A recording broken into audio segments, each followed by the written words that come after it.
Hey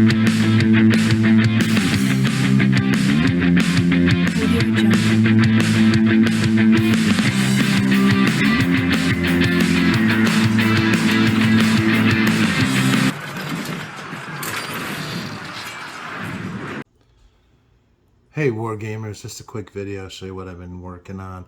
I know I've been tweeting about this stuff, but I wanted to share a little bit more detail about what I have been working on in between. I'm taking a little break from the 15mm imagination stuff, and I'm working on some terrain for the board games, fantasy grid, if you will, and also working on some 28mm miniatures for World War II, which I never paint, and I'm going to paint them up as some kind of tactical strike force or something like that for Black Ops. But in the meantime, let's start with the terrain for Fantasy Grid. So I've got two different sized pieces, two different sized boards that I'm using. One has 2-inch grid, one has 3-inch grid. And I decided to go ahead and play around with some resin. So the little 2-inch ones have not yet been resined. They're going to get done later today. I did the 3-inch grids yesterday, and if you can see, it kind of leaked out past the shoreline there that I made with the glue and the gravel. So I have to paint over that, but that's not a big deal. The thing that was kind of a pain was that I used clay to hold it in.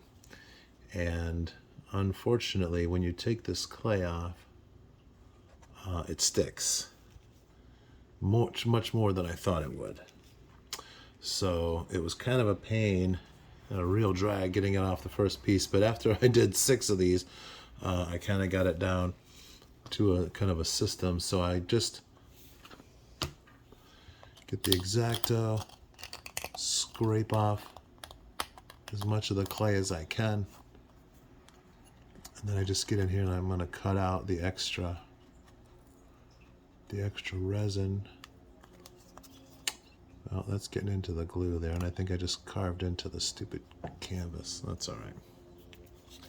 Again, painting and flocking will cover a multitude of sins. So yeah, I'll just get in there, scrape that off.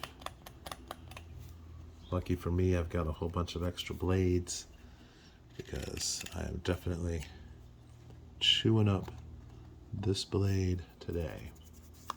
So in any case, so once that's cleaned off, for the most part, then I will go ahead and repaint the edge there with the light brown paint, nutmeg brown. And then I'm going to go at it with the Vallejo Earth Texture acrylic, which this stuff is amazing.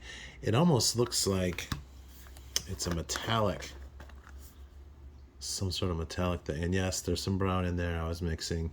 I'm bad. But it's really thick. I mean, you can see it's obviously it's not pouring, it's not moving at all.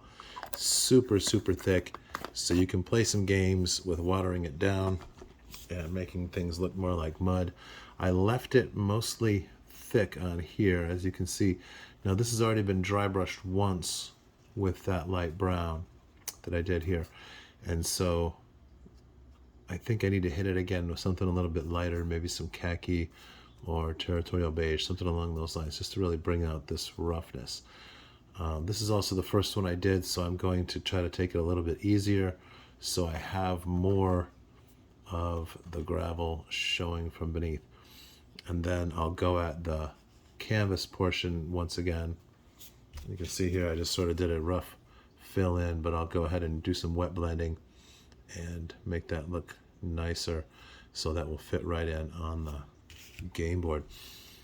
One of these, probably one of the S curves, will get a bridge. I'm going to build a little bridge across, and so that can be an objective or a tactical problem for the various forces. So that's where we are with that.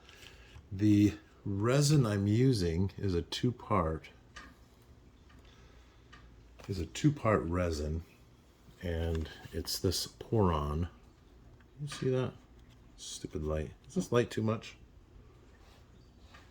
What happens if I turn the light off? Yeah. All right. So anyway, Poron Envirotex. It's a two-part resin. It's super easy. I didn't realize just how easy this would be. The only thing is, it did, as you saw that, it ran through. And so what I'm going to do with the 2-inch pieces is, I think I'm going to put a piece of masking tape here. And that should hold that in. And then what I'll do is I'm actually going to get a cheap nylon brush. I've got a bunch of those downstairs. And I'm just going to paint the resin into the riverbed. And so that way, hopefully it won't leak through.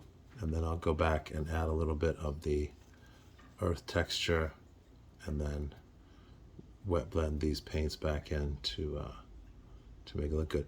I believe I will probably also add a little bit of this Battlefield Steppe Grass. Yeah, that says $4. Can just imagine how long ago I bought this, probably 15 years. But that's what happens when you move a lot and your stuff stays in storage for like 8 years and you don't get to play. So that's where we are with the terrain. I'm pretty excited about that. In fact, let me grab the game board just so you can take a gander at what this will look like. So here's our game board, and as you can see, these are the 2.5-inch hexes, or squares, I should say, offset grid. And I had made these little 2-inch square pieces of terrain previously.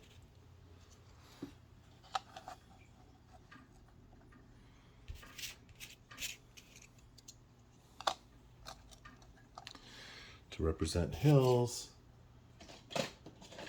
and forests and rough terrain. Now I'll be able to actually add on, I don't want that one, the river.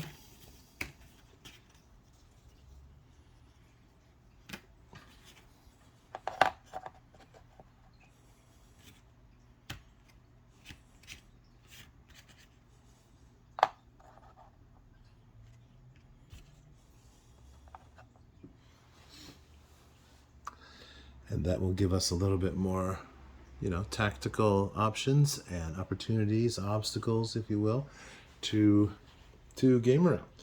Obviously, for the full-size table that I have downstairs, which is made up of 4 16-inch by 20-inch boards, so it's good. It's 40 by 32. We're able to use larger pieces of terrain. But this, I think, will be very handy for demo games, showing it off at cons, things like that. And with enough of these little pieces, I should also be able to run a river across lengthwise as well. So all I have to do is build a bridge, and I believe I'll put the bridge probably on this piece. I think that might look best, or maybe one of these. So in any case, I can run it on here, and then also I have the larger board with the watercolors. Stand by. So inspired by Dimitri, we have this multicolored killer playboard, which I think is awesome. And we will be able to set up the river going across. Now this has 3-inch squares. These are 3-inch canvases. And so they will fit a little bit tighter.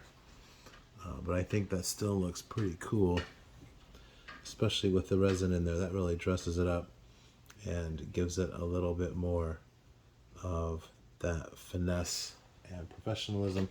But we can also go ahead and use our 2-inch squares for rough terrain, for forests, and I even have a nifty little castle. Oh, I guess we'll put the rough terrain there. But in any case, I think you get the impression. So yeah, this is a lot of fun. I'm working on all this terrain. It's been very illuminating and relaxing. And I keep a notebook right next door here because I've had some ideas. And been writing down some ideas both for the Low Fantasy Gaming campaign that runs on Thursday nights, as well as a sword fighting game that I'm working on because I think it has some opportunity to improve Plume and Blade. So, finally, one last thing, the Flames of War. I just built and just primed these Flames of War figures. These are in 28 millimeter, and I think they're pretty cool. They are wearing shorts, but I tried to get them into some action poses. This is the American. We're going to do kind of an A-team sort of thing, and we'll be using this for a Black Ops scenario where this is some sort of little strike force. And of course we have our sniper who can take a spot on the high ground and keep an eye on things from far, far away. So that should be a lot of fun. I'm anticipating taking about a week worth of evenings to paint these up. And then we'll get back to the 15 millimeter imagination stuff, starting with the finishing up the Union, I should say. I do have a few more Union infantry and cavalry that need to get finished up. Oh, and some cannons too. I can see some cannons. So, but I'm not going to touch those. I'm not going to bring those on the film because it's palette cleansing time. All right, thanks for watching. I appreciate it. Be sure and check out the Substack. Click like and subscribe. Blah blah blah. All that algorithm stuff. If you have a question, if you have a comment, if you have a topic for a video you'd like me to do, go ahead and let me know down below. Thanks once again and have a great day. Keep on gaming.